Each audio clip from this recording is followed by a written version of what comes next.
All right, Joel, say good morning. Good morning. Let us begin by thanking all of our sponsors for this morning share. To thank our Talmud Torah sponsors for the month of Elul, Ha'ba'alin L'Tova, Baruch Meir and Rena Dubin, in honor of their children and all of the sons and daughters of Suburban, beginning their year of study in Eretz Yisroel. May the Torah study and mitzvos in the Holy Land merit the release of our precious hostages, the success of our soldiers, the return to their families, and the arrival of Moshiach, tzidkeuni, bimheira, bi'yameinu, amen. But with that, let us begin. We have a lot to do today. Today's daf is Vav 86. We are picking up on Pehem, days 85b, 3 lines up from the bottom, Tashma. So remember again, we are steeped in the sugya of Kelav Shalokeach Rishus Mocher, or in general, again, where do the utensils of the purchaser have the ability to go ahead and acquire on the purchaser's behalf? Is it anywhere where the kelim are? Is it only in particular rishuyos? So that's our sugya. So let's continue. So the Gemara says, remember again specifically, the Gemara is asking, this was the shayla that Rav Sheshes asked from Rafuna, Kelav Shalokeach Rishus Mocher Mahu. What is the halacha of the utensils of the purchaser acquiring on his behalf when situated in the domain of the seller? Remember again, that's where the Gemara tried to answer this from the whole thing with Gittin. We showed that Gittin is a totally different sugya. So with that, let's continue. So Tashma, Amar Rava says as follows. Tashma, interesting case over here. Moshiach chamarav upolav ve'echnisan l'soch beiso. So this is very interesting. Let's say again, Ruvain is selling to Shimon merchandise, and the merchandise itself is situated on top of a donkey, or a worker is carrying it. That's what it is. And Shimon goes ahead, and his Moshiach pulls the donkey or pulls the worker into his rishos. So what's the halacha? Bein pasak at shelo madad, bein madad at shelo pasak. Shnei yichol lachzor behind. So whether again they agreed on a price but didn't measure out the produce, or they measured out the produce but didn't agree on a price, either party has the ability to renege. Now, when the Gemara says that either party has the ability to renege, that's code for what? Or it's not code. What does that mean? That the transaction is not finalized. Right? Anybody, right? Which means it still remains in the possession of the owner. Technically, anybody could renege. So we'll say the idea over here. So what's the pshat? See, something interesting happened in this case. In this case, on one hand, did the merchandise enter into the rishus of the purchaser? Did it enter into Shimon's rishus? And the answer is yes. But what was the difference? It's interesting. It was in the kelim of the mocher. Remember, because in this case over here, so let's say, for example, so Reuben was selling Shimon, a bushel of apples. Again, and the bushel of apples was situated on the back of Reuven's Eved, but Shimon pulled the Eved into his domain, or it was on Reuven's donkey, and Shimon pulled Reuven's donkey into his domain. So here, the produce of the seller entered into the domain of the buyer, right, with the produce in it. And yet the Gemara says it doesn't work. In other words, Shimon has not acquired the apples, even though, again, the apples technically entered in his domain because they remained within the utensils of the seller. Okay, top of Pevav, Pirkan, Vechnisan l'soch beiso. So this is interesting. What happens, now what happens if, it's the same case, right? So Reuben is selling Shimon a bushel of apples, so the apples are in a kli, and the kli and right on the donkey. And now Shimon pulls the donkey in, but then they unload the kli of they unload the basket with all the apples, and they put that down in the domain of Shimon. So that's what it means. Pirka means they unloaded the produce. And now Shimon goes ahead and brings the basket with the bushel of apples into his house. Then what's the halacha? Pasak at shalomadad ein shnei micholin lachzor bahen. So also say at the end of the day, if they agreed on the price but didn't measure out the produce, so again, in other words, they didn't count out that it's the right amount of apples, pasak at shalomadad ein shnei micholin lachzor bahen. As long as they agreed on a price, even if they have not yet specifically measured out the bushel of apples, Shimon has acquired the produce, right? Or neither party has the ability to renege. Madad ad shelo pasak, but if they measured, but did not agree on a price, then what's the halacha? Shneim yicholin lachzor bahen. So if they measured it, but did not yet agree on a price, then halacha l'maisa, both parties have the ability to go ahead and renege. So, which, by the way, makes a lot of sense because without a set price, one can't claim that the transaction is set. Now I will say, now here's what's interesting. So let's analyze this case over here for just a moment. So in this case, what's happening? So Reuven is selling Shimon the bushel of apples. Now, the assumption the Gemara is making over here is the following. That where are the apples? Where are the apples? The apples are in a basket, right? And in this case over here, where's the basket? The basket goes on the donkey, right? So in case number one, so Shimon pulled the whole donkey into his domain. So then the Gemara says, you don't acquire anything like that because it's sitting on the donkey. You don't acquire. In case number two, sounds like what's happening over here is Shimon pulls the donkey into his domain, takes the basket off, puts the basket down on the floor of his house. And what's the halacha? As long as Reuven and Shimon have agreed on the price, then what does the halacha will say? Shimon is kona. Now, what's interesting? Now, what is that case? That is a case of kelov shel mocher b'rshus lokeach. The utensils of the seller in the domain of the purchaser. Now, even though that's the case, what's the halacha? As long as they agreed on the price, then Shimon acquires the apples. What do you see from here? This is very interesting. Watch this. Now, I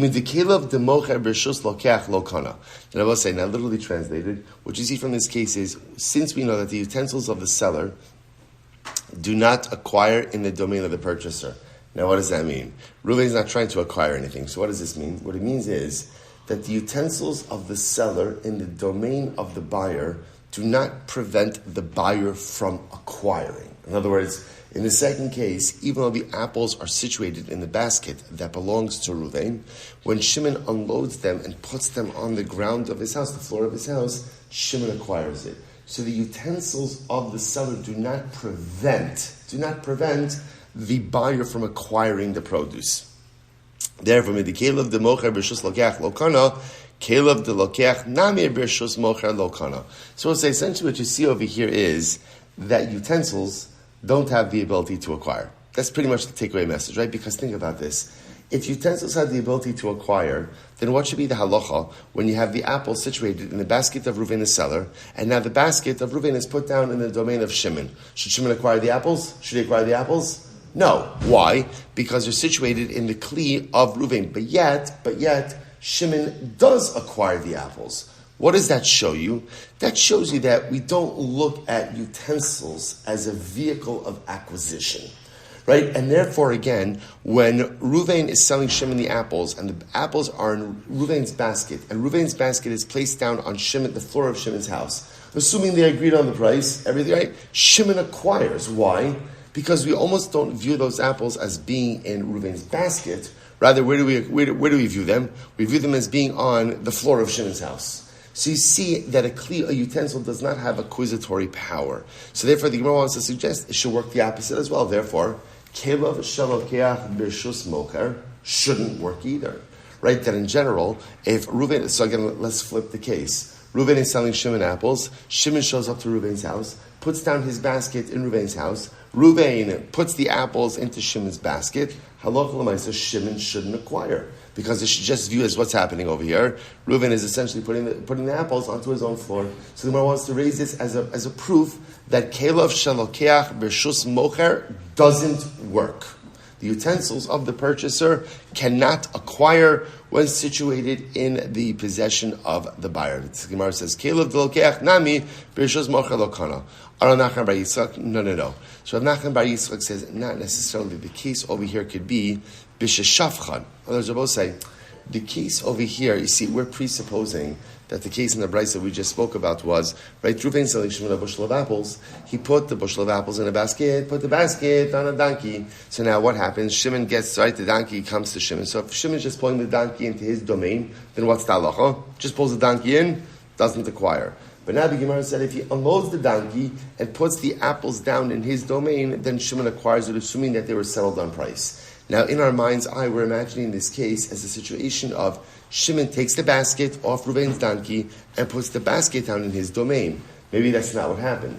Maybe what's happening over here is Reuven, or Shimon for that matter, take the basket off the donkey and pour out the contents of the basket onto the floor of Shimon's house. Meaning, there is no kli of Reuven involved in this scenario. If there's no kli of Reuven involved in this scenario, then you cannot extrapolate anything from here to our case of Kelev Shalokeach Bershus Mocher. So Ikbid Rava got upset. Midi Shavchan Katani Pirkan Katani. That's not what the Brisa says.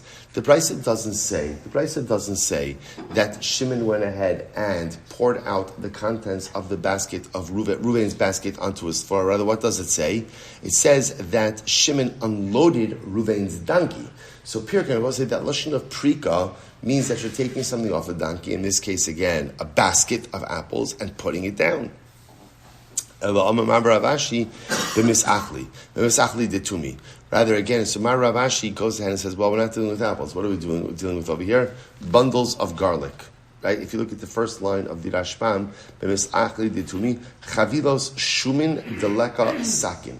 Bundles of garlic that do not have any, that are not contained in sacks. So apparently, the way you would go ahead and carry bundles of garlic is just mamish bundles of our garlic, right? Bundles of garlic tied together. You would not normally put them in a utensil, in a kli. So perhaps the Gemara is suggesting that's the case over here, and therefore this is beautiful. Therefore, when Shimon unloads Reuven's donkey, or Reuven unloads the donkey in Shimon's domain and puts the produce down in Shimon's home, what's being put down in Shimon's home?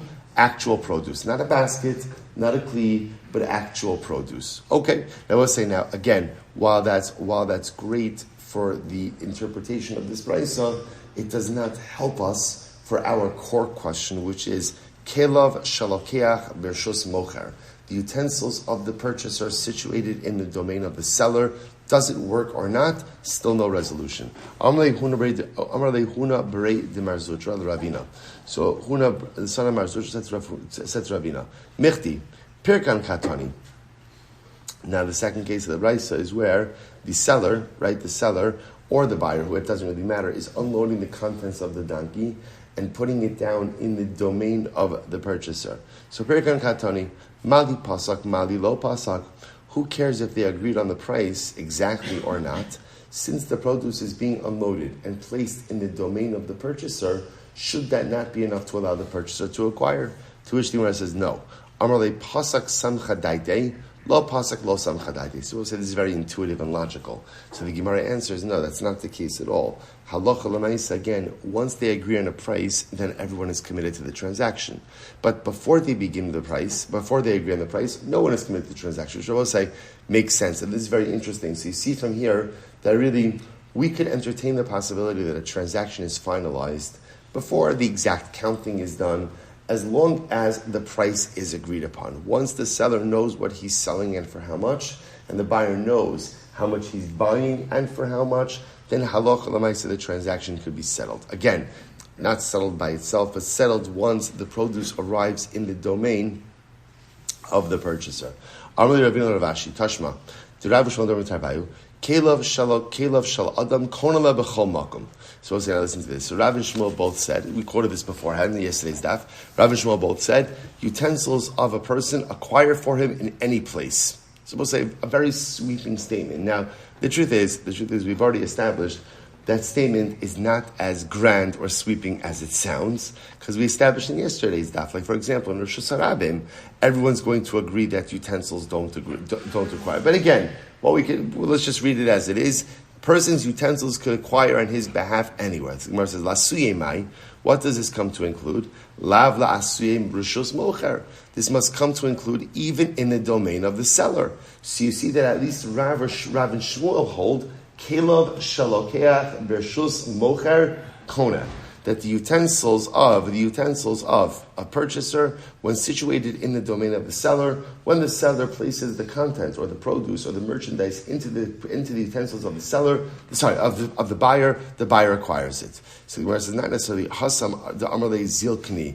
We'll say it's quite possible that that's talking about a case of where the seller said to the purchaser, "Come and acquire." In other words, we'll say, if you have a situation where the seller is telling the buyer, invites him to place his utensils down, right? Or invites him to come and acquire the merchandise here, so he's giving him a license to put down his utensils. So it goes without saying that if the buyer shows up at the seller's property with his utensils, and the seller says to him, please put down your utensils, acquire some space for yourself, or come and acquire the merchandise, that obviously The seller is inviting this. That's not our shayla. If the seller is inviting the buyer to utilize space for his utensils, so the utensils could act in an acquisitory capacity, everyone agrees that works. That's not our shayla.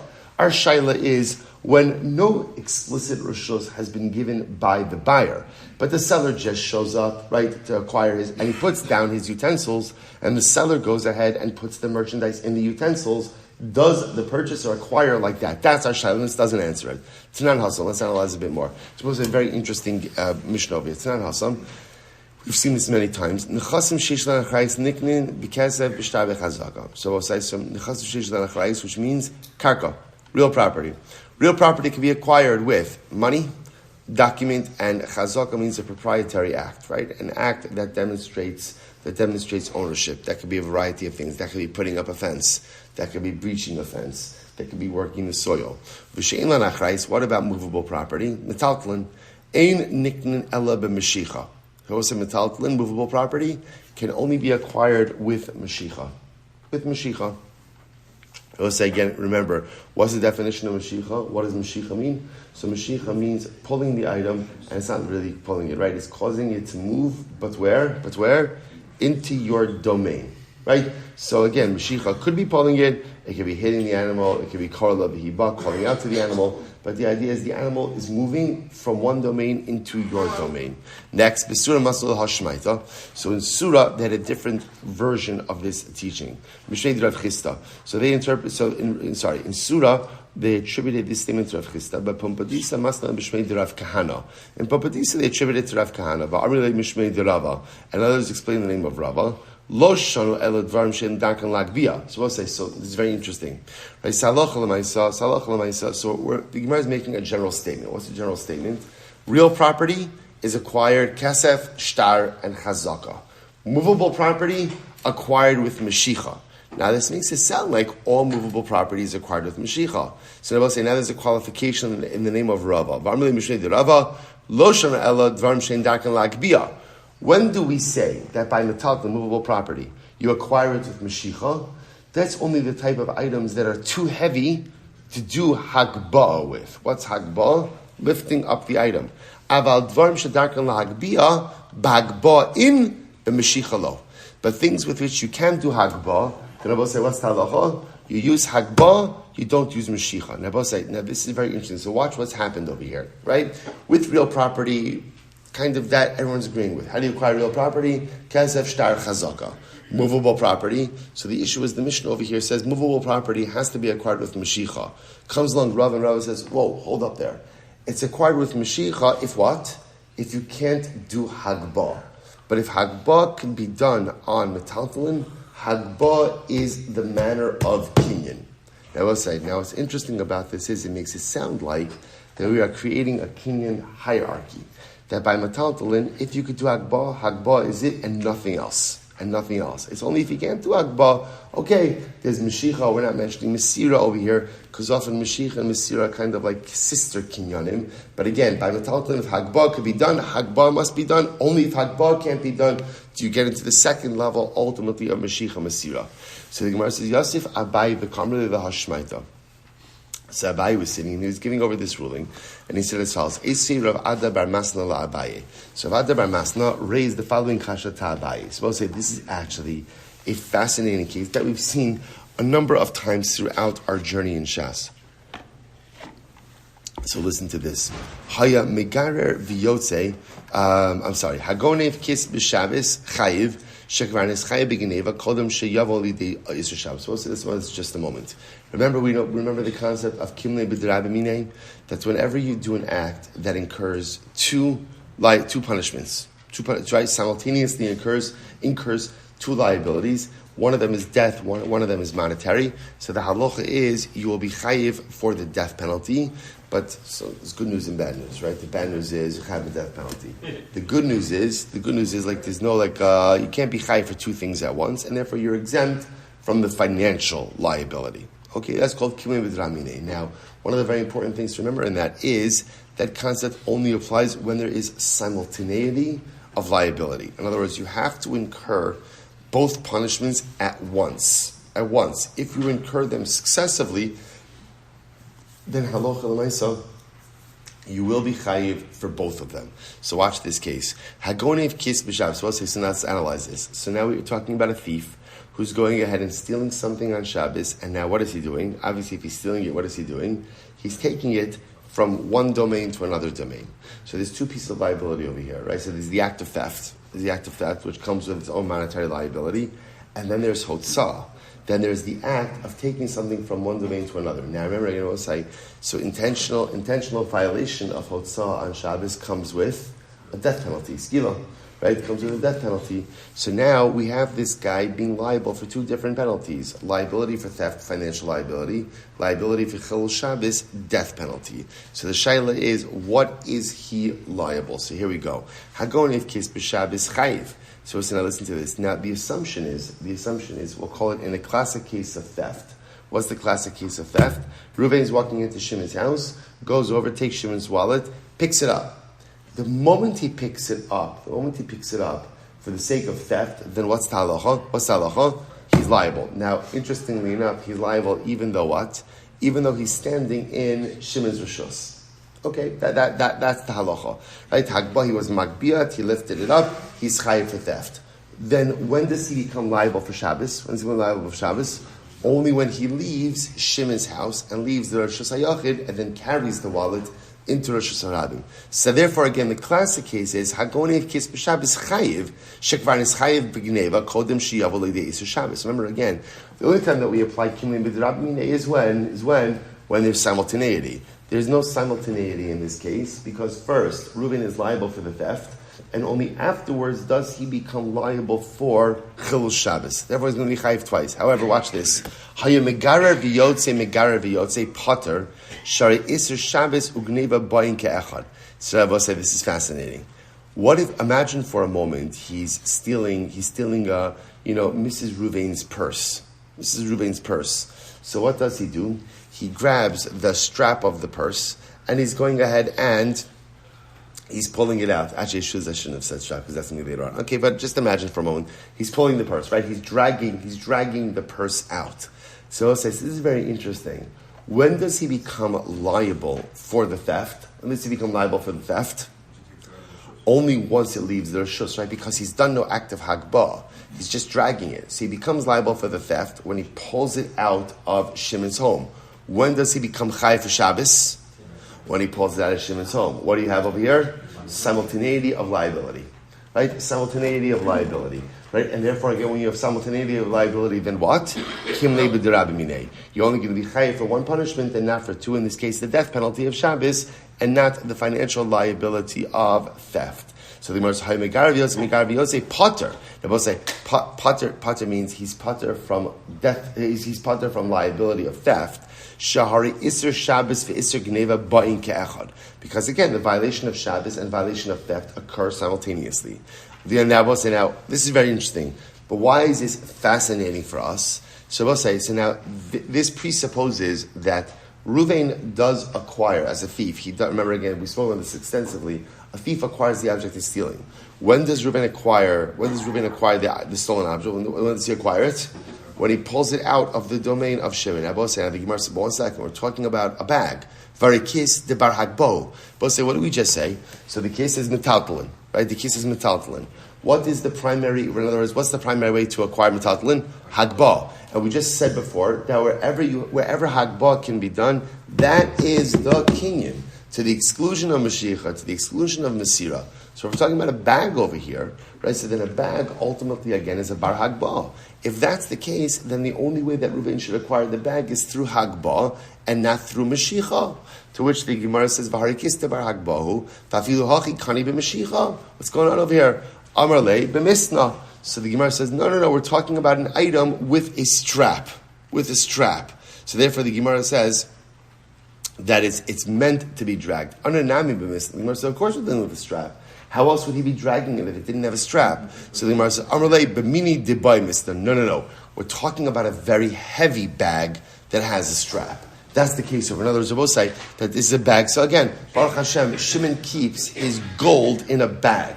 So this is a heavy bag with a strap, and therefore, again, I will say, essentially, what the Gemara is answering over here is, this is not really a hagbah item, but rather, again, this is a Mashicha item. So in fact, he is acquiring it properly. But I will say, but again, interestingly enough, the Gemara is assuming that what Rava said before, namely, that although metaltalin could be acquired with Mashicha or Masira, if you have an item that can be acquired through Hagbah, Hagbah is the kinyan of choice. And the only reason over here that Reuven is acquiring the item when he drags it is because we're talking about an item that is not Hagbah worthy, right? Or Hagbah able. And therefore, you're acquiring it through Mashiach. Okay, incredible. Amrlei, b'mini deba. I'm sorry. Let me finish reading it. Va'afilu hachi kam b'shich. Amrlei b'misna. Anay b'misna kamina. Amrlei b'midi debai misna. So we're talking about an item that requires a strap, a very heavy item that can only be moved by pulling on the strap. Beautiful. All right, so we'll say, let's analyze a bit more. So Tashma. So we'll say, essentially, we are intrigued by this idea that by metaltalin, that Hagbah, if you could do Hagbah on metaltalin, that is the way to acquire it, to the exclusion of Mashicha or Masira. So we are incredibly intrigued by this idea. So the Gemara goes weiter. Tashma, Birshus Mocher Lo Kana, Ad Shiyagbia, or Ad Yotziena Mirashusa. So we'll say, so remember again, what's the halacha? So we saw this before.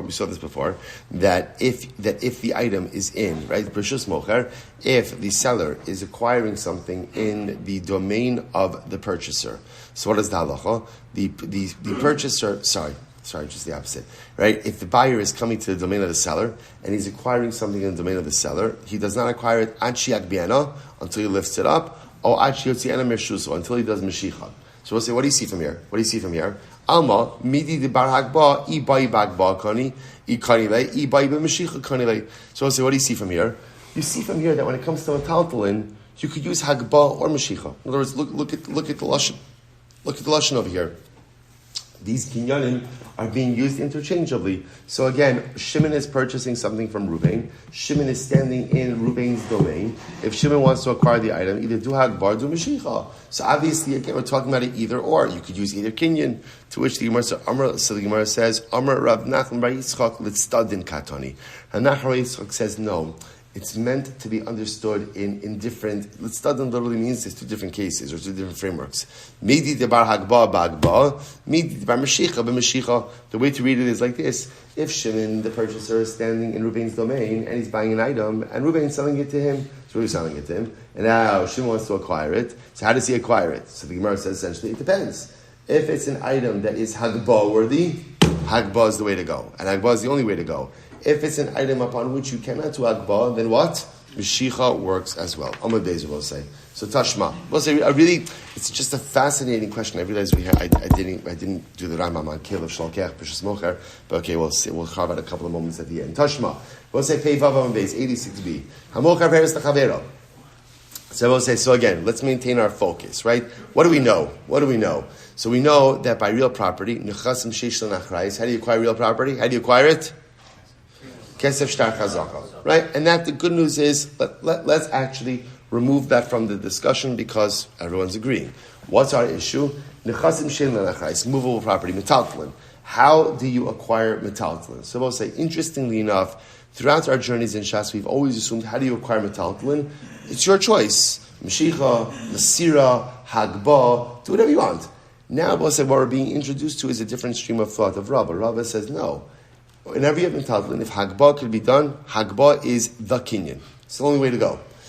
It's only if Hagbah can't be done, then you could avail yourself of other kinyanim like Mashicha and Masira. So we're trying to figure out, is that a true statement, halacha l'maiser or not? So here we go. So Tashma. Hamocha peres l'chavero. So we'll say, so Reuven sells produce to Shimon. Mashach v'lo madad kani. So if Shimon did Mashicha, right? Even though ultimately they did not exactly measure out the produce, Shimon didn't count it. Halacha l'maisa, he acquires it. Wow. So we'll say now. Let's just before we even go on. What is this a case of? Pero. So what is it? Metaltalin. And how is it being acquired?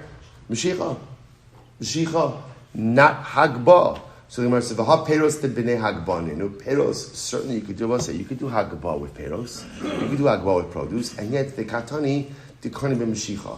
Yet Rabbi say, how are you acquiring peros? With Mashiach. So Rabbi say, what do you see from here? What do you see from here? You see from here that metaltalin is either or. In other words, you have your choice of kinyanim. It's not like Rava said that if hagbah could be done, it has to be hagbah. Everyone agrees you could do hagbah and peros, and yet again, in this case, I'm acquiring the peros with Mashiach. To which the Gemara says, no. What's the case over here? Bishlifi ravravi. So we're talking about over here of a very large amount of produce. Right? So it's a very large amount of produce. It's kind of like reminiscent of the hilchos of the Shabbos case, right? A big bag. So this is bishlifi ravravi, a very large amount of fruit. So hagbah is not possible. Hagbah is not possible. It's going to have to be Mashiach.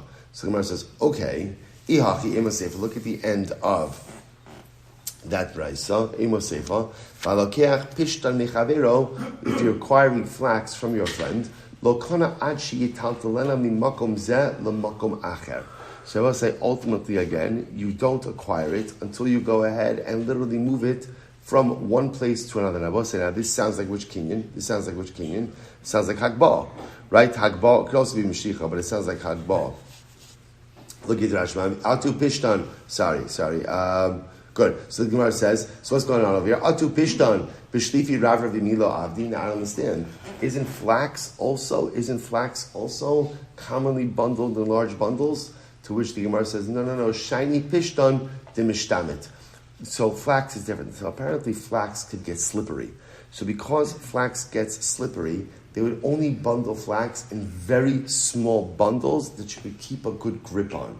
So because of that, I will say, then what's the halacha? Because flax is always going to be very small bundles. Therefore what? It's easy to do hagbah on it. Fruit, it's very common to sell fruit in larger quantities, larger bundles or larger bushels.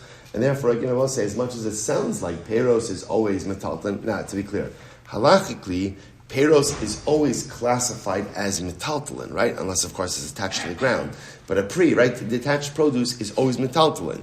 But again, the Gemara is just suggesting if it's a very large amount of fruit, then halacha l'maisa, you can't do hagbah, you'd have to do mashiach.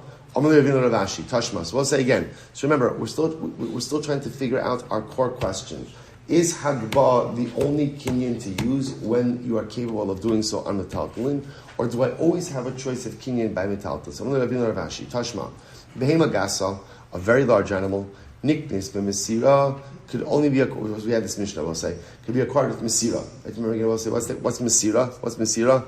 Handing over the reins, taking hold of the mane, taking hold of the foot. That's mesira. V'hadaka, a small animal, b'hagbah. Could be acquired with hagbah. It's Rabbi Meir. These words are Rabbi Meir. Rabbi Shimon ben Elazar, behema daka, b'mashicha. So Rabbi Shimon ben Elazar, and Chacham say behema daka could be acquired with mashicha. Now we'll say, once again, the Gemara says, "Vaha behema daka debar hagbahi v'katani dekani b'mashicha." So what's we'll say? Here's the problem: behema daka is a small animal. A behema daka could be acquired with hagbah. You could lift it up, and yet we're seeing over here that what? That the Mishnah says you could acquire with mashicha. What does that show you? That shows you that by metaltalin you have your choice of kinyanim. Just like by karka, it's kesef, shtar, and chazaka. So too by metaltalin, it's hagbah, mashicha, mesira. You have your choice. So I'll say, not like Rava, to which the Gemara says, shiny behema disarcha. No. An animal is different. Why?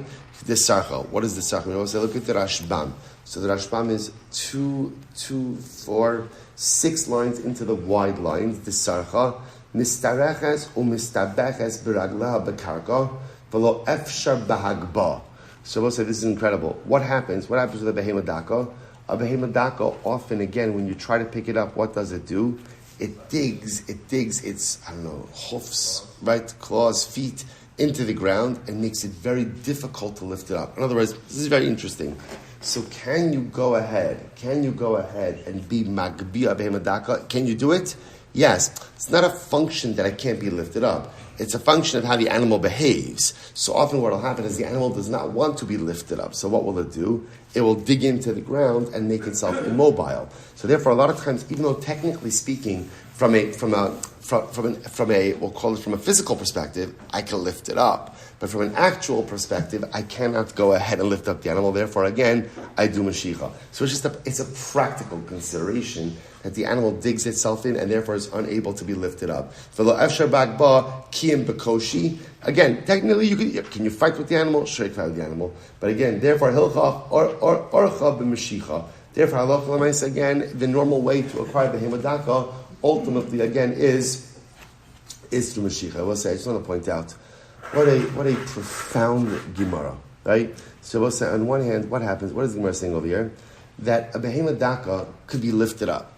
Could be lifted up, right? In other words, you could do Hagbah on a bimheira daka. But what's the issue that Rashbam says? The issue that Rashbam says is that at the end of the day, he says, Mistareches u'mistabekes v'ragleha bekarka v'lo efshar bagba. It digs itself in to where it currently is, and therefore cannot be lifted up. Both say sound a little familiar. We are all capable of tremendous self-hagbah. We are capable of tremendous elevation. We can always hagbah. I can always be, in any given moment, I have the ability to lift myself up. In any given moment, I have the ability to elevate myself. I have the ability to transcend. I have the ability to grow. But I will say, what ends up happening so often in life? Mistareches u'mistabekes beragleha bekarka. I refuse to move. I refuse to move. I dig in to where I currently am. Right? I dig in my hooves. I dig in my feet. And I render myself immobile. See, I will say, the only way to change in life, the only way to have hagbah is if you want hagbah. If you are change resistant, so you can have all the inspiration, all the beautiful tools, all the beautiful concepts of aliyah all around you, you're not going anywhere. Why? Because I'm dug in. And I will say, whether we realize it or not, so often in life we dig in. We dig in. I refuse to change certain things about my lifestyle. I refuse to change certain things about my personality. I refuse to change certain midos, certain outlooks, certain hashkafas. When I refuse to change certain things that should be changed, understand, I am the bimheira daka anchoring my claws in the karka. And therefore I will say, the Ribono Shel Olam is trying to pick me up, and my family is trying to pick me up, and my friends are trying to pick me up, and the Welt is trying to pick me up, and you know what? It doesn't matter. When that bimheira daka is dug in, nothing and no one could pick it up. Because you can't experience hagbah in life until you're willing to let go of the karka that is holding you back. Until I identify the things that are holding me back, and I'm willing. I will say it's the hardest thing in life. I will say, if you think about it, right? It's not a mystery about what I need to do to become the person I want to become. It's really not a mystery, right? It's not like I walk around, if only I could figure out what I needed to do to engage in self-transcendence. If only I could figure out what I needed to do in order to become the best version of me. I know it. But I'm just unwilling to let go of the things that are holding me back. I live my life, so much of my life, as that bimheira daka dug into the karka and therefore unable to experience real hagbah. And the incredible thing is, I'm just willing to let go. Willing to let go of the character traits, of the personality traits, of the midos, of the behaviors, of the lifestyle elements that are keeping me tethered in a life of mediocrity, then there is no telling what kind of hagbah I could experience. We should be zocher in Eretz Hashem. So the Gemara goes weiter. Rabbi Shmuel during Tarbayu, so let's listen to this. Rabbi Shmuel said the following. So we'll say, so by the way, suggest it's a kind of like the Gemara pauses here for just a moment. We're gets into a new topic. So again, the way we paskin halacha l'maisa is hagbah is definitely the ideal kinyan, right? So interestingly enough, so the Rambam writes over here, the Rambam says, Hilchos Mechira Parakimel Halacha Dalet. Didn't say Slamashal Kem Taltan Afa Pishnas and Kal Dam Yochel Aksarbo. Kinamochi Yochel Asba Chiagvia or Yimshok Davar Shein Boagba. So we'll say. So the way the Rambam paskins is Halacha L'Maisa. We paskin that where Hagbah can be done, Hagbah is the kinyan. This is incredibly important because I think this is dramatically different than the way we've been learning up until now. Up until now, we assumed that just like by karka, you have your choice of kinyanim, kesef, shtar, chazaka, right? And they're all equal. So we always assume that by metaltalin you have hagbah, meshicha, mesira.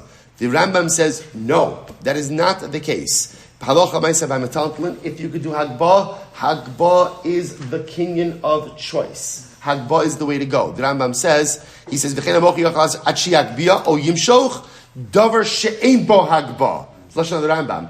When can you use Mashiach? When Hagbah is not an option. But if Hagbah is the option, then Allah might say do Hagbah. If you can't do Hagbah, you go ahead and do Mashiach. Oh, Yimsram Amoch Elokech Davar She'im Bo Darko LaHamshich. This is incredible. Bosai. And if you can't do Mashiach, then what? Then Masira. Incredible. Bosai. There is a hierarchy of kinyanim when it comes to metaltalin. Number one, you do Hagbah if you can. If you can't do Hagbah, Mashiach, and everyone say it makes sense, right? Why does Mashiach come after Hagbah? Hagbah, I understand why that's number one kinyan. Why? Because literally I'm taking it. Why is Mashiach next best? How do you do Mashiach? Have to pull it where? Into your domain. So you're pulling it into your rishus. If you can't do Mashiach, then you do Masira. Masira is really, it's not the weakest, but it's the most inferior. Why? Because what are you doing with Masira? You're just taking hold of something. I'm not lifting it, I'm not pulling it into my domain. So the Rambam Paskins, halacha l'maisa, there is a hierarchy of kinyanim. So by metalton, if you can do Hagbah, it must be Hagbah. Can't do Hagbah, do Mashiach. If you can't do Mashiach, then ultimately you can go ahead and do Masira. So let me just close out the other piece of halacha l'maisa before we go on. What about Kelev Shalokech Rishus Mocher? What do we do with that? So the Rambam Paskins, or essentially asking it differently, how can or where can my utensils acquire? The Rambam Paskins Hilchos Mechira. Parak Dal Halacha Aleph. Kelyo Shal Adam Kol Makom Sheyesh Lo Rishus La'anicho Konalo. Those are the way it works. Is your utensils could acquire on your behalf as long as what? You have the right to place them there. Someone goes on so anywhere my utensils have the right to be, I could acquire, which means they could acquire obviously in my domain, that's obvious. They could acquire in a simta, and if the seller invites me in and invites me to put down my utensils, then my utensils could acquire. But if my utensils are uninvited into the rishus of the mocher, they cannot acquire on my behalf, and all the more so in Rishus Harabim, they cannot acquire as well. Incredible. I will say, we have another minute. Let's go a little bit weiter. Here we go. Back in the Gemara. Tashma. No, Rabbi Shmuel, during Karbayu. Rabbi Shmuel both said, Kor b'shlosh ani morchalecha, yachal lach serbo afilu b'salachra. So we'll say, watch this. Reuben says to Shimon, I'm selling you a core is a measurement, a core of produce for 30 sa'ah, for 30 mana, whatever it is, for 30 zuz, it doesn't matter, whatever the price, for 30 zuz we'll call it. Right? Actually, it's too little. For 30 mana, right? So what's the halacha? So we'll say this is incredibly important. Now, as it's being measured out, let's say again, Reuven or Shimon have a change of heart. What's the halacha? Either party could renege up until the point that the produce is fully measured out. Now, what's the logic there? It's very intuitive. The logic is that Reuven is selling Shimon a unit. Therefore, until the unit has been measured out, the transaction is not finalized. So let's say again, Reuben measuring it out, they get a half. According to him, you know what? Buyer's remorse, I changed my mind. Or Reuben decides, you know what? They can get more money somewhere else. I can change my mind. However, kor b'shloshim sa'ah b'selani mochelecha. If Reuben says to Shimon, I'm selling you a kor for 30 mana, or for 30 sela, but each sa'ah is for a sela. So let's say, see what happened over here? He articulated a complete amount and price, and then he broke it down into a unit amount and price. So I'm selling you a core for 30 sela, if each sa'ah being a sela. What's the halacha? Rishon kaneh. So Shimon acquires each sa'ah as it comes in, because since the transaction was framed as a whole and as units, he acquires each unit as it comes in. So stop over for today. We'll pick up a Meretz Hashem more at that case tomorrow. What a day. Shkoyach. All right, have a great day, everyone.